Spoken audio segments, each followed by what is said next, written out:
नमस्कार दोस्तों, बंगाल विधानसभा चुनाव लगभग अंतिम पड़ाव पर पहुंच गया है, लेकिन फिर भी राजनीतिक सरगर्मियां उफान पर हैं। बंगाल में 294 विधानसभा सीटों में से 223 विधानसभा सीटों पर चुनाव संपन्न हो चुका है। मात्र 71 सीटों पर चुनाव होना है, लेकिन जैसे जैसे बंगाल चुनाव एकदम नजदीक पहुंचता जा रहा है, वैसे वैसे राजनीतिक पार्टियों की चिंताएं बढ़ती जा रही हैं, क्योंकि राजनीतिक पार्टियों को अब ये लगने लगा होगा कि बंगाल में हमारी पार्टी जीतेगी या फिर दूसरी पार्टी जीतेगी। इस सवाल को लेकर सबकी चिंताएं बढ़ने लगी होंगी। हालांकि आज एक बार फिर ममता बनर्जी ने दावा कर दिया कि भारतीय जनता पार्टी को 294 सीटों में से 70 सीटें भी नहीं मिल पाएंगी। हालांकि आपको बता दें, बंगाल की कुल 294 विधानसभा सीट और 7वें चरण की 36 विधानसभा सीट का जो ओपिनियन पोल निकल कर सामने आया है, उसके मुताबिक भी बंगाल में भारतीय जनता पार्टी को बड़ा झटका लगता हुआ दिखाई दे रहा है। ममता बनर्जी एक बार फिर बढ़त बनाती हुई दिख रही हैं। जी दोस्तों,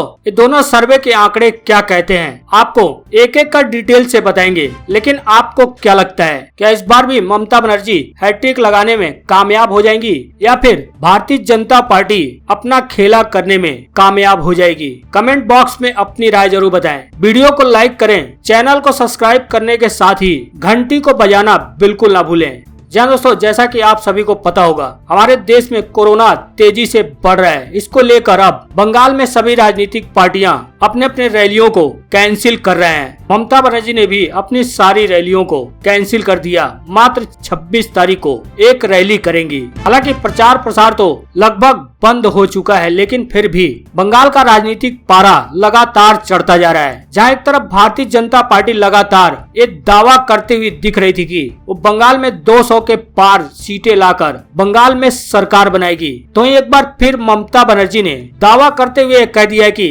भाजपा को 294 में से 70 सीटें भी नहीं मिलेंगी। यानी कि देखा जाए तो तृणमूल कांग्रेस एक बार फिर बंगाल में सरकार बना सकती है, मुख्यमंत्री ममता बनर्जी के दावों के मुताबिक। हालांकि बंगाल चुनाव के नतीजों की घोषणा 2 मई को होगी, तब जाकर यह साफ हो पाएगा कि किसके दाव में कितना दम है। लेकिन ये जो ओपिनियन पोल निकलकर सामने आया है, इसके मुताबिक भी भारतीय जनता पार्टी को तगड़ा झटका लगता हुआ दिखाई दे रहा है। जी आपको बता दें, 294 सीट के साथ 7वें चरण की 36 सीट का बड़ा ओपिनियन पोल निकलकर सामने आया है। सबसे पहले आपको 7वें चरण की 36 सीटों का आंकड़ा बता देते हैं, फिर इसके बाद आपको सभी सीटों के बारे में जो आंकड़ा निकलकर सामने आया उसके बारे में बताएंगे। जी आपको बता दें, ये ओपिनियन पोल ऑनलाइन प्लेटफॉर्म के जरिए कराया गया है। ऑनलाइन प्लेटफॉर्म के जरिए कराए गए इस सर्वे में पूछा गया था कि 7वें फेज की 36 सीटों में से कौन सी पार्टी कितनी सीटें जीतने में कामयाब हो सकती है। आपको बता दें, इसमें अब तक 11,000 लोग शामिल हो चुके हैं। इन 11,000 लोगों में से 70% लोगों का यह मानना है कि भाजपा को महज 4 सीटें मिल सकती हैं। जी आपको बता दें, इसमें 5 ऑप्शन दिए गए थे, जिसमें तृणमूल कांग्रेस 7, भारतीय जनता पार्टी 27, जिसमें 11,000 लोगों में से 15% लोगों का मानना है कि टीएमसी को 7, भाजपा को 27 सीटें मिल सकती है। वहीं दूसरे में टीएमसी 19, भाजपा 14, जिसमें 7% लोगों का मानना है कि टीएमसी को 19, भाजपा को 14 सीटें मिल सकती है। तीसरे में पूछा गया कि टीएमसी 13 सीट, भारतीय जनता पार्टी 21, इसमें 5% लोगों ने माना है कि 7वें चरण की 36 सीटों में से भाजपा को 21 सीट और तृणमूल कांग्रेस को 13 सीटें मिल सकती हैं। हालांकि 11,000 लोगों में से 70,000 लोगों ने माना है कि भारतीय जनता पार्टी को 7वें फेज में भी झटका लग सकता है। जी हाँ, चौथे में पूछा गया था कि तृणमूल कांग्रेस को 30 सीट, भारतीय जनता पार्टी को 4 सीट, जिसमें 11,000 लोगों में से 70,000 लोग इस बात से सहमति जताते हैं कि तृणमूल कांग्रेस को 30 सीट मिल सकती है और भारतीय जनता पार्टी को 4 सीट मिल सकती है। बाकी बची सीटें अदर के खाते में जा सकती है। 11,000 लोगों में से 7,500 से ज्यादा लोग इस बात से सहमति जताते हैं कि 7वें फेज की 36 सीटों में से तृणमूल कांग्रेस को सबसे अधिक यानी 30 सीटें मिल सकती हैं और भारतीय जनता पार्टी को महज 4 सीटें ही मिलने की उम्मीद जताई गई है। वहीं 5वें में पूछा गया था कि क्या कह नहीं सकते, क्योंकि दोनों पार्टियां ही टक्कर में है। इस पे 3% लोगों ने अपनी राय दी है। 3% लोगों ने सहमति जताते हुए कहा है कि कह नहीं सकते, क्योंकि दोनों पार्टियां ही बंगाल में एक दूसरे को टक्कर दे रही हैं। हालांकि इससे पहले हमने आपको 8वें चरण की यानी अंतिम फेज की 35 सीटों के बारे में भी एक विश्लेषण बताया था, जिसमें 2016 के चुनाव में भारतीय जनता पार्टी कहीं दूर दूर तक नहीं थी। पश्चिम बंगाल में केवल कांग्रेस लेफ्ट गठबंधन और टीएमसी के बीच टक्कर थी, लेकिन लोकसभा चुनाव के बाद से ही भारतीय जनता पार्टी अपना पैर जमाना शुरू कर दी। हालत ये हुई कि 2021 में कांग्रेस पार्टी नदारद हो गई और अब सीधे सीधे बंगाल में भारतीय जनता पार्टी और तृणमूल के बीच कांटे की टक्कर है। सीटों के हिसाब से भी विश्लेषण का आंकड़ा हमने आपको बताया था। जो 2019 के नतीजे थे उसे अगर विधानसभा सीटों में कन्वर्ट करके देखा जाए तो तृणमूल कांग्रेस को 19 सीटें मिल सकती हैं, कांग्रेस प्लस को 5 सीटें मिल सकती हैं और भारतीय जनता पार्टी को जो 1 सीटें पिछली बार लोकसभा में जीती थी उसको 11 सीटें मिल सकती हैं।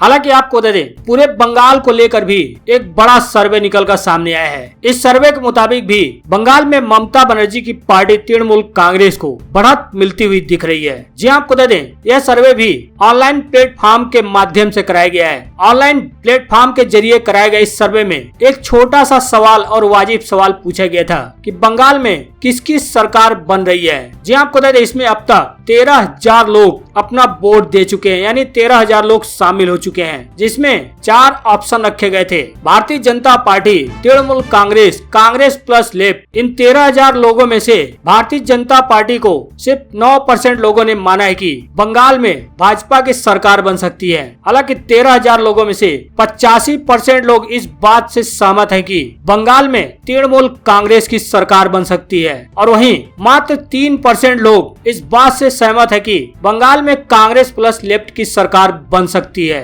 हालांकि चौथे ऑप्शन में पूछा गया था कि गठबंधन करना पड़ सकता है, यानी जब नतीजे घोषित होंगे उस टाइम अगर किसी पार्टी को बहुमत नहीं मिला तो क्या गठबंधन करना पड़ सकता है। उस पर 3% लोगों ने अपनी सहमति जताई है। 3% लोगों का मानना है कि इस कंडीशन में गठबंधन करना पड़ सकता है। हालांकि 13,000 लोगों में से 85% लोगों ने इस बात से सहमति जताई है कि बंगाल में एक बार फिर तृणमूल कांग्रेस की सरकार बन सकती है। हालांकि इस ऑनलाइन सर्वे के जरिए हम यह दावा नहीं करते हैं कि बंगाल में किस पार्टी को कितनी सीटें मिल रही हैं, किस पार्टी की सरकार बन सकती है, लेकिन खुद ममता बनर्जी ही इस बात का दावा कर रही है कि पश्चिम बंगाल में भारतीय जनता पार्टी को 294 सीटों में से 70 सीटें भी नहीं मिल पाएंगी। हालांकि आपकी क्या राय है, आपको क्या लगता है पश्चिम बंगाल में किसकी सरकार बन सकती है? नीचे दिए गए कमेंट बॉक्स में कमेंट कर अपनी प्रतिक्रिया जरूर बताएं।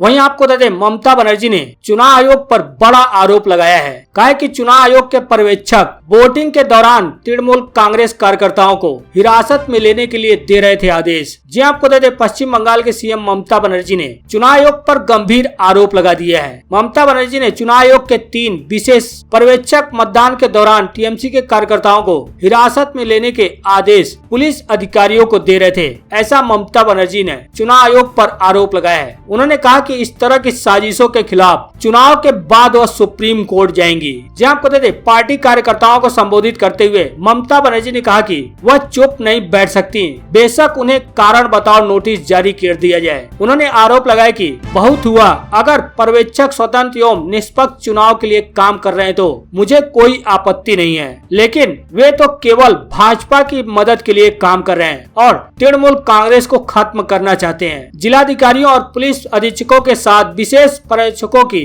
कथित चैट का विवरण दिखाते हुए उन्होंने कहा कि ये अधिकारी हमारे लोगों को चुनाव से पहले की रात को हिरासत में लेने और उन्हें चुनाव के दिन शाम 4 बजे तक कब्जे में रखने के आदेश दे रहे हैं। व्हाट्सएप पर हुई इस बातचीत का ब्यौरा भारतीय जनता पार्टी के लोगों ने मुझे दिया है। ममता बनर्जी ने कहा कि उनकी पार्टी तृणमूल कांग्रेस इसे बर्दाश्त नहीं करेगी और चुनाव के बाद ऐसी साजिश और पक्षपात रुख के खिलाफ सुप्रीम कोर्ट जाएगी। उन्होंने दावा किया कि हालांकि ये 3 सेवानिवृत्त लोग चुनाव को प्रभावित नहीं कर पाएंगे। उन्होंने पक्षपातपूर्ण आचरण से भाजपा को सिर्फ 7-8 सीटें जीतने में मदद मिलेगी। उन्होंने कहा कि मैं निजी रूप से मानती हूं कि भारतीय जनता पार्टी 70 सीटों से ज्यादा नहीं जीत पाएगी। हालांकि इसी के दौरान ममता बनर्जी ने कोविड के मामलों में वृद्धि को लेकर भी चुनाव आयोग को आड़े हाथों लिया और कहा कि इसकी वजह चुनाव संबंधी कार्यों के लिए लाखों लोगों की एक जिले से दूसरे जिले आवाजाही है। हालांकि इससे पहले भी चुनाव के दौरान तीसरे, चौथे, पांचवें, छठे चरण के दौरान भी ममता बनर्जी चुनाव आयोग पर आरोप लगा चुकी हैं। यहाँ तक ही नहीं, सुरक्षा में तैनात फोर्स बलों पर भी ये आरोप लगा चुकी हैं कि चुनाव के दौरान वो टीएमसी को वोट देने वालों को रोक रहे थे और भारतीय जनता पार्टी के पक्ष में भी कई जगहों पर वोट डालने के लिए दबाव डाला गया। वहीं कांग्रेस ने भी चुनाव आयोग पर कड़ा पलटवार किया है। चुनाव प्रचार को लेकर चुनाव आयोग के निर्देश पर कांग्रेस ने कटाक्ष करते हुए बड़ी बात कही है। जी आपको बता दें, कांग्रेस ने पश्चिम बंगाल विधानसभा चुनाव में प्रचार प्रसार को लेकर निर्वाचन आयोग द्वारा दिए गए दिशा निर्देश को लेकर गुरुवार को उस पर कटाक्ष करते हुए कहा कि 4 राज्यों में मतदान संपन्न होने और एक राज्य में लगभग संपन्न होने के बाद आयोग ने सख्त आदेश दिया है। पार्टी के मुख्य प्रवक्ता रणदीप सुरजेवाला ने ट्वीट करते हुए कहा कि चुनाव आयोग ने 4 राज्यों में चुनाव पूरा होने और 5वें राज्यों में लगभग जब चुनाव पूरा होने वाला है उसके बाद कड़ा निर्देश दिया है। आपको बता दें, पश्चिम बंगाल में चुनाव प्रचार के दौरान कोविड बचाव नियमों के उल्लंघन का संज्ञान लेते हुए निर्वाचन आयोग ने गुरुवार को राज्य में तत्काल प्रभाव से रोड शो और वाहन रैलियों के आयोजन पर रोक लगा दी। साथ ही कहा कि किसी भी जनसभा में 500 से अधिक लोगों को अनुमति प्रदान नहीं की जाएगी।